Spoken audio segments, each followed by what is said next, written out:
Pakai.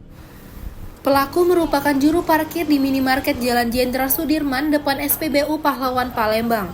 Saat kejadian, pelaku bernama Robi langsung diamankan oleh Subdit Jatantras Polda Sumatera Selatan yang tengah melintas di lokasi kejadian. Pelaku yang masih memegang pisau diborgol petugas dibawa ke Mapolda Sumatera Selatan. Robi, 35 tahun, warga Kemuning, Palembang, nekat menikam Andri, seorang tukang ojek. Pasal keributan hanya karena salah paham ketersinggungan akibat saling tatap mata. Langsung nujah. Langsung nusuk? Iya. Di bagian mana tadi? Dari bagian perut tadi tidak kenal. Kedua baru kenal bagian bawah ketiak tadi. Masalahnya apa itu sebelumnya? Masalahnya dia juga anu lah. Saling lihat? Iya, saling lihat. Dia tersinggung pelaku. Pelaku tersinggung? Iya. Pelaku itu siapa? Yang Tukang nusuk parkir? Tadi. Iya, tukang parkir dia. Terus yang sepupu kita di sana ngapain? Dia cuma mampir tadi.